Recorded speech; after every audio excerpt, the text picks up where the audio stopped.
కూటమి ప్రభుత్వం ఎమ్మెల్సీ ఎన్నికలను ప్రతిష్టాత్మకంగా తీసుకుందన్నారు ఎమ్మెల్యే పంతం నానాజీ. ఈ మేరకు కాకినాడ జిల్లాలో కూటమి నేతలు సమావేశం నిర్వహించారు.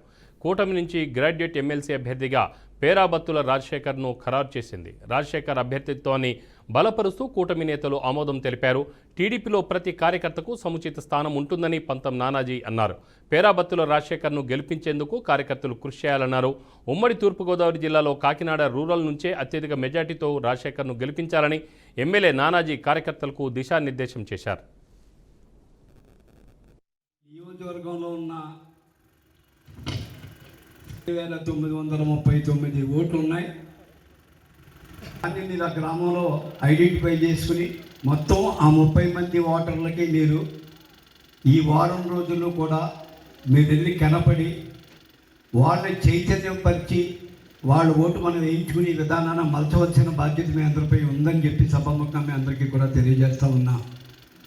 మరి 27వ తారీఖున ఎన్నికలు అయినప్పుడు ఏ బూత్లో నీకు 30 మంది వచ్చారో ఆ 30 మందిని కూడా మీరు ఎక్కడెక్కడ వాళ్ళు ఉంటారో మీకు అందరికీ వారం రోజుల్లో ఐడెంటిఫై అవుతారు. కాబట్టి వాళ్ళు 26వ తారీఖు నైట్ వెళ్ళి పొద్దున్న 8 గంటలకి మేము వస్తామమ్మా నీ బూత్ పలానా దిక్కునని చెప్పి ఆ 30 మందిని ఎవరికి వారు అప్పచెప్పిన పర్సన్స్ని తీసుకొచ్చి ఓటు వేయించవలసిన బాధ్యత మన మీద ఉంది.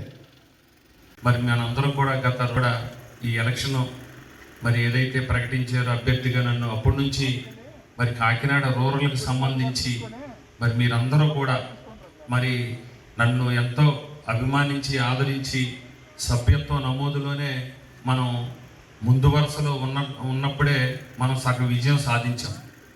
మరి దాని అంతటికీ కూడా మరి మీ అందరికీ ప్రత్యేకమైన నమస్కారాలు తెలియజేసుకుంటున్నాం. అదేవిధంగా మనకి తెలుగుదేశం పార్టీ అంటే కాకినాడ రూరల్ కంచుకోట. మరి కొన్ని సందర్భాలు మరి మన నాయకుడు చంద్రబాబు మేము కూడా గత వారం రోజులుగా ప్రతి చోట ప్రతి గ్రామం వెళ్ళి ప్రతి ఒక్కరికి అవేర్నెస్ తీసుకొస్తా ఉన్నాం. ఎందుకంటే అన్ని ఎన్నికలు ఒక ఎత్తు, ఈ ఎన్నిక ఒక ఎత్తు.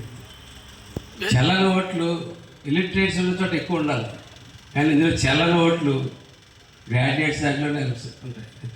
విశ్వగారి ఎలక్షన్ అవ్వచ్చు, చైతన్య రాజు గారి ఎలక్షన్ అవ్వచ్చు, మన కృష్ణారావు గారి ఎలక్షన్ అవ్వచ్చు, శేషారెడ్డి గారి ఎలక్షన్ అవ్వచ్చు.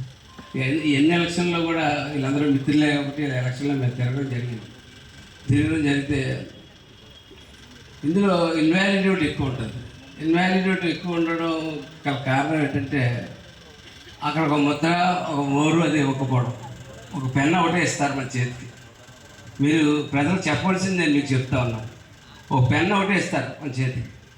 ఆ పెన్ను పట్టుకుని మనం పేరాబత్తుల రాజశేఖర్ కింద తెలుగుదేశం కూడా ఉండొచ్చు, రాజశేఖర్ ఆయన ఫోటో ఉంటుంది.